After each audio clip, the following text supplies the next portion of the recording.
Hey, this is lifetime Cowboys fan Jim Saxton with Jim Saxton State Farm.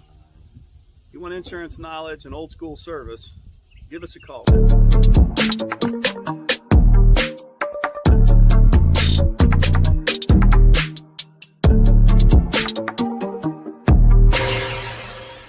Really stressing your young players for the first time to see their ability to apply, the schematic part of it, because you get into these ramp up practices, but you're still flowing through an install, and to see our guys react to in a sense of one day game plan and apply it. So too many guys on the ground. There's some things that we got to be better. So I go through all the mechanics just the way I've always have. As far as the practice ethic, what we need to do better, because we want to keep the player safety as high as possible. But I thought it was a solid day. MC, I mean, you were in Oxnard. You literally just returned back to Texas. First week of pads. Man, I know you're back home, and I know you're happy to be home and still doing podcasts, still cranking out Cowboys stories for the rest of training camp. But first week of pads, that's a big deal for a player. It really is. And plus, as a broadcaster, it gives you more content that's different than just their whole hum, the drills. And it's for real when they put the pads on. But it is for real when they put the pads on, because you need those practices prior to pads, getting your legs underneath you, getting some type of conditioning, if you will. And then now you want to approach the physical aspect of the game, and especially for those big uglies, as John Madden used to call them, they want to hit each other. Because for the big guys, practice is boring. Yeah. If they're not hitting somebody, practice is boring. And so I think their first day earlier this week in pads was a good start. The tension gets out. There was a fight today. The guys got scrummed up, and that you want that. Aren't many football practices, whether it be high school, college, or pro, where you're not going to have some guys go to fisticuffs. It's nothing personal. It's just football. That's the beauty of it, and we've seen it. It's like here in Austin, UT just started working out. For a media perspective, I mean, you get the worst non-compelling video. You have great calisthenics. Yeah. You've got just going through fundamentals. And now, here we are with our third episode of this series for this year. And the training camp is progressing. How would you pretty much sum up this first week? I think this first week there was because they have so many potential distractions. CeeDee Lamb, Micah Parsons, although Micah's in camp, kudos to him. And I'm not dissing CD. You do what you got to do at the same time. And even Dak. I mean, Dak, Dak's having a good camp. I think a couple of days ago, he and Trey Lance both were having accuracy problems. But the dude was a runner-up to the MVP. All right, that's all you need to know about him. So he's there. He's more comfortable, I think, because he has a little girl. He's kind of settled in his ways a little bit, and I think he's tired of talking about the contract situation. I'm pretty sure Jerry's tired of talking. Well, Jerry don't ever get tired of talking. Jerry loves talking about it. But I say that first week of practice, up until when we left, was a pretty good practice. Wasn't a lot of standing around. There wasn't a lot of, I heard Mike make the comment about guys being on the ground. So, because sometimes, and this, when you get those pads on, that adrenaline's really flowing. Ooh. And you're not really concentrating like you should. But now they've had those pads on for a few days. They're more settled, and they can get into the game plan of doing those reps. Because what you want to do by the end of the camp is those plays, especially if you're a new person, if you're inexperienced or a free agent or a rookie, you want to be, it's just as soon as you hear the call, it's automatic. It's automatic. And I always tease football practice about being boring, but the repetitions do definitely come in handy, because as soon as you hear it, you're alert. And you got to get out there and take care of business. So I think the install of some of those plays are doing is working out. And if since CD's not there, those receivers who are inexperienced are getting some catches from the quarterbacks, especially if it's Dak. You're getting those catches, and maybe you don't make the team for the Cowboys, but you're going to still be in position to be looked at by somebody else. And so that's the thing that they tell these players is, you're trying to make our team, and if you don't make our team, someone else is going to knock on your door. So you're trying to make somebody's roster. If you're in that last 7 to 10 guys of the 53 final, and the same thing goes for the guys elsewhere in the NFC and in the AFC. They want to be on somebody's roster. I prefer to be on your roster, but if I can't be on your roster, somebody better give me a call because I'm ready. And it's constant communication. It's like a combine workout every practice. They brought in 4 DTs yesterday. Yeah, I just saw that this morning or maybe late yesterday. They just to work them out. So yeah. It's constant. It's a constant cycle. And here we are. This is episode 390 overall. And so shoot us a like, follow on each of our social media platforms, and subscribe for free to our YouTube page. I've kind of neglected the YouTube page now. I'm trying to make up for lost ground because that's where everybody is.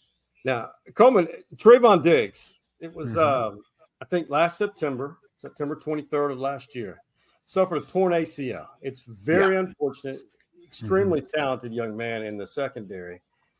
Your thoughts on him?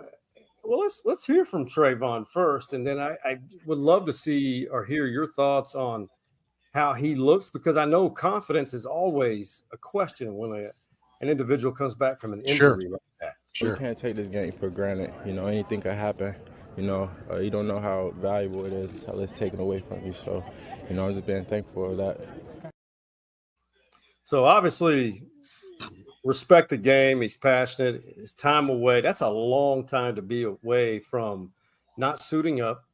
You're on the sidelines, but you're really not being a factor in those games. And now he's back. What was your impression of his return? That he thought a whole lot about what if. I mean, he's fortunate to be in the rehab, and he'll be good. We saw him take a race. I don't know if you saw the race between he and Micah Parsons, which was pretty good. I'm like, okay, if he comes back that healthy, he's going to be just fine. But he had a lot of downtime to think about what if. And I think, when you're working out by yourself in the rehab, that's, I had knee surgery years ago when I was in high school, and it's a drudgery. And you think about a lot of different things. Now I was just thinking about, being able to play again, which was not an issue. But these guys, they got a family, they got a mortgage, they got everything else. Am I going to be able to keep making the payments off of what I'm getting right now? Now, fortunately for him, because he signed that new deal last year, he's in good shape as far as we know. But he had a lot of off time to think about what we just heard him say. And I guarantee you, he doesn't even have to spread or disseminate that information to his teammates, because just by example of seeing what he had to go through, they're like, wow, I gotta be cool about this whole thing. Because, hey, you lost Sam Williams, you lost Trayvon last year, you lost DeMarvion Overshown last year, all to the same injury. So nobody is immune from getting ACL'd out. It's that quick. I mean, it happens a lot, unfortunately. It happens a lot, and but it's funny though, because Arthur and I were talking, Arthur Claiborne was like, I don't recall hearing those 3 letters a whole lot when I was playing ball. Now, torn cartilage I heard, but ACL is so prevalent now in the NFL and in college sports, and high school for that matter. So it's just funny how there are injuries that you hadn't been exposed to, and then there's a generation where it's like Tommy John in baseball. You think Babe Ruth didn't have no Tommy John surgery? Satchel Paige didn't have no Tommy John, but after a while, Tommy John had surgery. Okay, we're going to call this Tommy John. And now that's part of the rite of passage. Is being a pitcher is getting a Tommy John surgery. So it's crazy, man. I wonder if Tommy John's family receives NIL money for the usage of the name. They should. Of that. They should. There's no doubt. Hey, I got to ask you about this because it took off on social media. Well, excuse me. I want to ask you about this. Mike Leslie and a couple other people from the Dallas media did tweet out a photo of the stands being fairly empty in Oxnard. Where are the fans? I mean, he says Cowboy fans are out on this franchise more than I can ever remember. The attendance so far at camp. Yeah, I think he even tweeted that before camp started too. Oof. I think I'm not sure. But even Zeke Elliott's like, where's everybody at? So, he as a player is noticing it. Saturday, the opening ceremony was a good day for them. Okay. But it really, compared to the previous camps, it really wasn't as strong hearted as it has been in terms of the folks coming out. So, but then again, we talked to a guy from Longview. He's been a Cowboy fan since he's a little boy, and he was soaking it all up. And I said, I know you haven't been here long. He just got in town that day. Right. I said, so is it all that you can imagine? Oh, that and more. So I think to each his own. Let them win a Super Bowl and there'll be twice the crowd. But there was some conversation, there were some whispers about where's everybody at, which is I think it's telling, I mean, let's face it, when you're in the LA area, Oxnard, and there are 4 other NFL teams out there working out or practicing, holding their training camp at, I think it's the Saints, the Rams, and I'm missing Raiders. I believe the Raiders. And I'm missing somebody. That's I didn't mention the Cowboys. But no, there was definitely, you could see a gap of less fans. There's no doubt about it. And who knows why? I mean, I will say this. The lines weren't, a year ago, the lines were long. Like they were getting some good barbecue somewhere. But it wasn't like that this year. So it's a very strong observation and a true observation. Do you think did the dimensions of the seating change for the training camp fields? Did anything change? Nothing's changed. Nothing's changed. And that includes the optimism for a Super Bowl. And because, after a while it becomes deja vu. After a while, when you go to training camp in Oxnard, because of, especially when you go 3 years in a row, 12-5. Yeah. The deja vu begins at the end of the season, and you come back again. And in fact, when I said goodbye to the Dallas media when Art and I were leaving, I said, "I'll catch you guys at the Super Bowl." They're like, "Yeah, right." So that's kind of indicative of we're here covering it, but we don't believe about the Super Bowl happening. So I think the fan base finally has flipped the switch. Like we are. No, they have. We're done. They have. They have. And the thing that they have. Well, I don't know if they're jumping on the Chiefs bandwagon, although I know here in East Texas, just down the street, we have a neighbor who waves a Chiefs banner proudly. I see bumper stickers, and that's more of a Mahomes effect. I mean, even Jerry Jones made a reference to Patrick Mahomes on his opening presser. I don't know if you heard that. He was talking about the money. He said, he's like, should I give it away or should I hold it? And then he goes like, that's what Mahomes does with football, right? He's either going to pitch it or he's going to keep it. I'm like, dude, I don't believe you just talked about Patrick Mahomes at your training camp. I don't believe you just said that. And so he's enamored with him too. But I don't know if Mahomes would be the same if he worked for the Cowboys. I just don't know if he would. Well, I wouldn't put it past him for in the future to catch him on the tail end of his career to bring him to Dallas, so close to home. But the chances of that, I'll put 8 to 10%. Yeah, and because Stephen Jones would be running the team by then. So 100%. You think about that? So yeah. Hey, tell me your opinion. What's up next? I know we've got the preseason has started. A lot of people don't like watching them because it's not great football, but it's football. Well, that's what we love. We love football. Yeah. Okay, so it's 2 teams that aren't that. I'm watching the Hall of Fame game, which is entertaining. Right. I mean, I'm getting a kick out of watching the kickoff returns, a new format, because I was the first person, they're going to be touchdowns every day, but no, that's not the case. And maybe part of it is because these guys have been playing football all their life, and they're like, we're doing what now? We can't go until the ball is touched or hits the ground. I mean, but it is a good game in terms of Yeah. preseason game. It's been some good hits, been some good plays. But as for what is next for the Cowboys, you know, Dak will see a few plays, and he'll sit down and they'll try to see what Trey Lance has got going on. They will sign CeeDee Lamb. I believe he'll be signed before the season. We know Dak's fine. Dak's going to be just fine. He'll get money either with Dallas or without him after the season. So we'll see how that turns out, man. Because if you're going to sign CD, you got to have someone to throw it to him, someone who has a chemistry with him. I don't think Trey Lance is the guy. I mean, I don't know how they've been. I guess this is his third year now with the Cowboys, so I'm not sure if they're working with him during the offseason, because I know there's limitations now what you can do. But if again, like I said earlier, it might not be with Dallas. I might be with somebody else, and that could be the case for Trey Lance. Just another type of guy that'll probably be a free agent. Yeah, really soon. Hey, you mentioned the Hall of Fame game, which is taking place as we're recording this. One of the Longhorn greats and one of the best to play the game. Yeah. This past Saturday, I got to go to a special tribute over there. You remember Schultz's Beer Garden? Oh yeah, I remember Schultz's. See if you recognize any of these faces.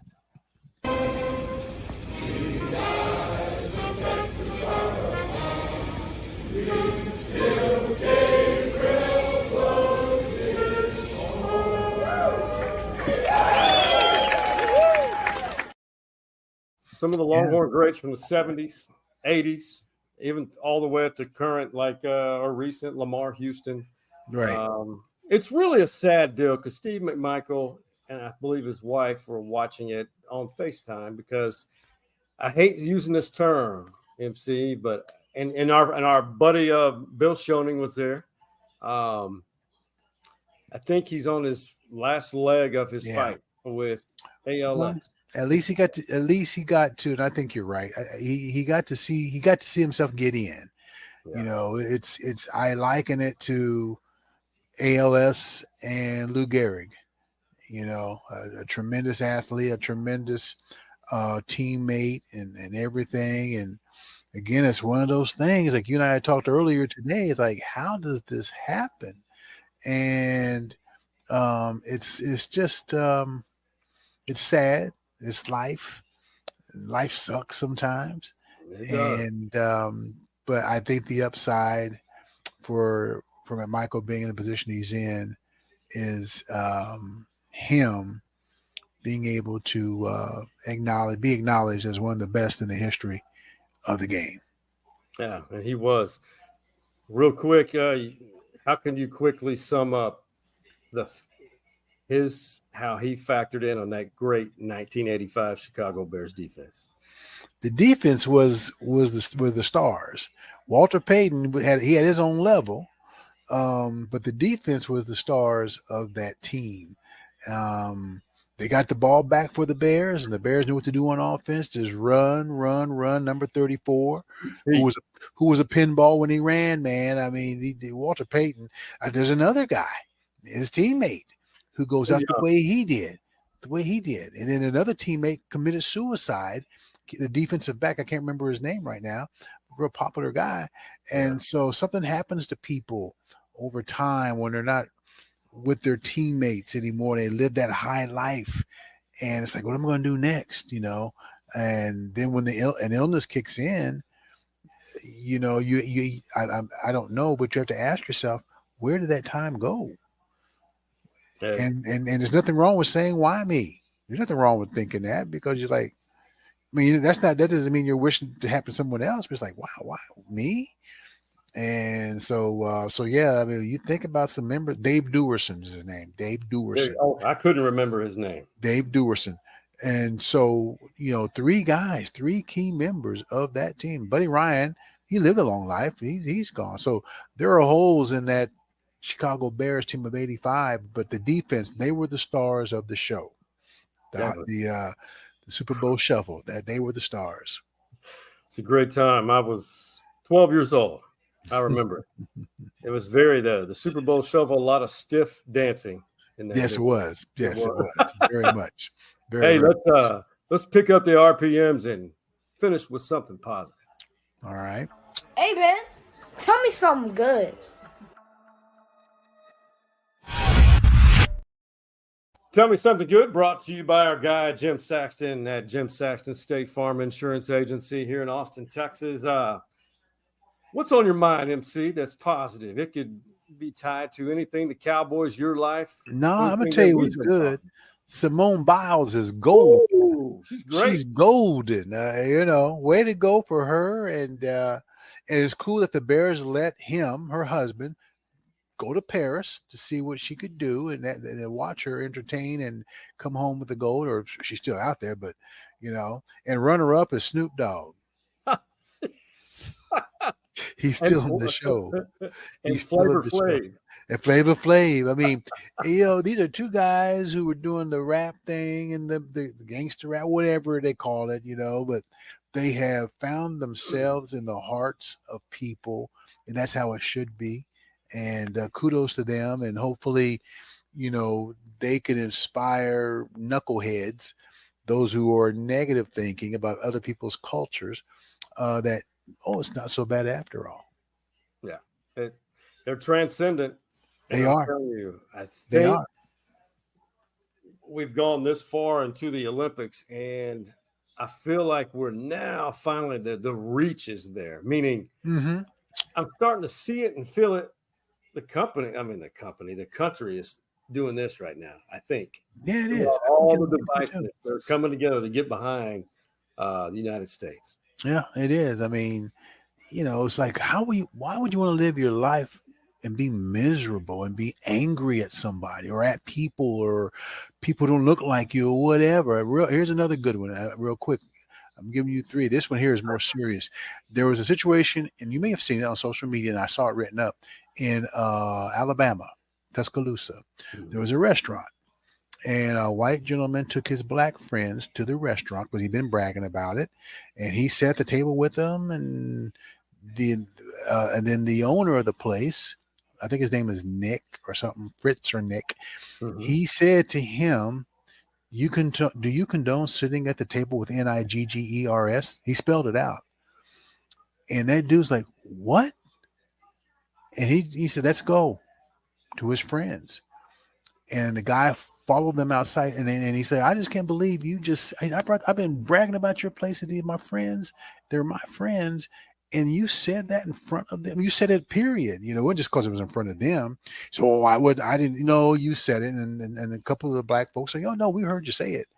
And so I saw a lot of comments from people who were giving him the high five for standing up for his friends. Good. And that's, that's, to me, that's the natural thing to do. But we live in such a volatile world today that you wouldn't think somebody would stand up for something like that. This guy did. Check it out. You'll see more. You'll see more on it in social media. And I saw it on social media. Then I saw it written up as a story from a local television station out as there. It should be. And now folks are they're saying this boycott. So I'm going to be paying attention to see how that turns out. I am too. You hate for anyone to lose their business, but in this case, that is so archaic. Archaic. 2024, right? I mean, even when it was going on, it shouldn't have been going on in the 50s, 60s, whatever. Wow, man. I can't believe I was not aware of that till you told me that. But I am glad for him. I hope that story takes off. It will. And you know what? You choose to think a certain way and you don't evolve, nothing good comes out of that. Not a thing, my man. Not a thing. Hey, my brother, we'll do one more episode, and on the Cowboys camp, we'll check in later next week. Just give me a holler, my man. And go enjoy the time with the missus, man. I smell some margaritas on the horizon very soon. Celebration. All right, partner. I'll talk to you. Take care. Absolutely. For MC, Oxnard, California, Tyler, Texas, and Jim Saxton State Farm, and the OG Man Cave Boys, that being Hardball Hearts, Big Mike, and we Coach Mo. We are. You see the drippy, I'm fitted up. Up in my car in the giddy up.